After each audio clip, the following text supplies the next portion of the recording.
got yours, cause I got mine. I'm talking Payoneer, Netspin, Venmo, Stash. Too many ways for you to run my cash. Check reparations, check reparations, check reparations, check reparations, check reparations, check reparations, check reparations, check. Yeah, well, if you talking compensation, it's about that time. You gave everybody theirs. I'm trying to see about mine. Or can I see about mine? Can I see about mine? While y'all passing out everybody else's LGBTQ in it and everything else. What's up, y'all? How y'all feeling? So, we got the Cheetah Pea Brigade Straight up. talking about, oh, it's so tough now. My white friends trivialize racism by labeling everything racist. How do I tell them to stop?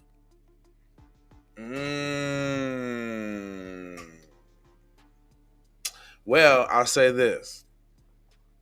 Sometimes you could be voicing your thoughts and opinions to people, and they can go put your business out there in the street, and then it get back to the person, and then you just gotta stand on it and say, yeah, that's it. Now that you know, but what you should do from the start is not deal with friends that do this kind of thing to you. Straight up. Just nip it in the bud, cuz, especially if it's like, not a friend of any authority that can jeopardize your paper or your cakes. You know what I'm saying? You got to be strategic. You got to know what you're doing. But if you willingly chilling with these people, man, you got problems, dog. And it ain't them. It's you. It says, my white friends have become increasingly comfortable with labeling people as racist in an offended manner, even when the person isn't racist. It makes me uncomfortable as I feel as if they are trivializing racism and ignoring actual racist issues. I'd like to know how to tell them to stop without them instantly getting defensive and saying they're an ally. Well, that's where you're wrong at right there. You're trying to get allies. See, I can tell you a tether right now because we ain't trying to get no allies. See, that's where you're messing up at. So I guess they have a dear friend letter. It says, dear friend, it is deeply frustrating when people casually throw around the term racism as if they have any slight it is racist, particularly when people are doing it and have no lived experience of racist humiliation or discrimination. And you're right. This sort of behavior abstracts racism and reduces it to a term that is absent of meaning. It trivializes the very real experiences of people who have to live with racism, especially since, as you know, there's absolutely no reason to make stuff up about racism. It's rife. The sorts of low stakes takes on racism aren't just annoying, they can also be detrimental to fighting racism because those who are wrongly accused of racism are likely to take racism seriously moving forward. Before we go on, that was a word salad, and you could have just simply came right up the middle and said, yo, y'all acting like suspected white supremacists. Is you white supremacists or not? And if not, you need to change the game with all of that little pity any wooty woo. But guess what? You knew who they was when you went around them. Boom. And at first it was they was talking about them Negroes over there. But then you slowly started to realize that they categorize you and them niggas over there as the same. Then it didn't become so fun no more. Because you thought it was them. It was them. The black American lazy akatas. The lazy akatas that always want You niggas. You niggas that always want to fight, you lazy katas. Would you know it? There's no racism, akata.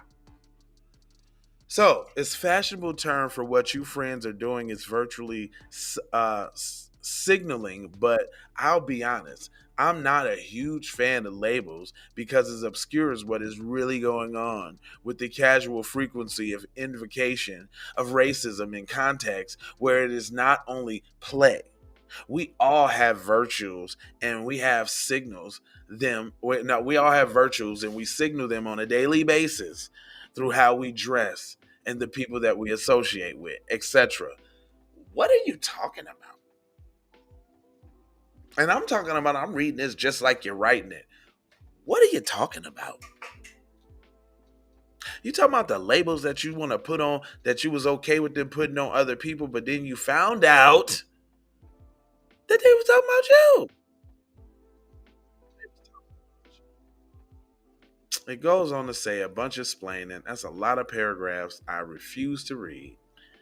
Um, it says, I don't know anymore who asked their white friends to be allies, and yet so many often allyships is used to hold us hostage, trap us in a set of altercations like those who are being forced to witness, in which the needs of white people to appear to be doing something about perceiving racism take center stage. Ironically, of course, the real racist rears its head, and it can be found in the allies to come from your own assistance. What are y'all talking about? Word salad.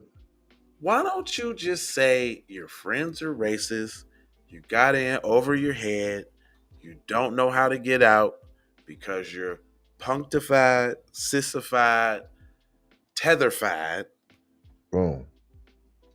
and you don't know how to fight? Why I got Boom. to fight all the time? Y'all so angry. Everything ain't racism now. Why you Mm. fighting all the time? Because of stuff Mm. like this. Because we don't get into these situations. Because you don't want to be seen as the angry black person. So you let them trample all over your self respect and self esteem. That's not my fault, bro. Period. It says my weirdness about racial preoccupied white people was provoked a few years ago when I moved into a new neighborhood. Okay. I was looking for a local network. As I settled my kids into a new school and dropped off and picked up, I often found myself talking to well dressed, quick witted women who had friendship potential. We'd agree to meet for coffee. As soon as we sat down, she began talking about her black friends and listening to incidents in which she had assisted them in relocation to racism. Her preoccupation with race made me uncomfortable. I felt like an extra who had wandered onto a stage and had given lead actor material for their monologue. Didn't I just say that? What? Did not what she's just basically saying that she's running up on the white people that want to use her as the, I got black friends too. And then when they get around her, they're telling her about the other black friend that she potentially has. Um, it goes on to say, actually, hold on real quick. KIPP. Hashtag KIPP. We got to get it in like that. At the end of this, it asks us a question. It says, whatever your background, people have many questions around race and racism that can be sometimes be difficult to ask. Not really, only if you're scared. Period. It might be how to handle racialized treatment in the workplace, how to best stand up for a friend, or even what to do if you think you've been upset by someone. Sonoki Mazingi can help you figure out those questions. Questions can be anonymous. Ask Sonoki Ini your question, and she gonna take it to the people for you. What?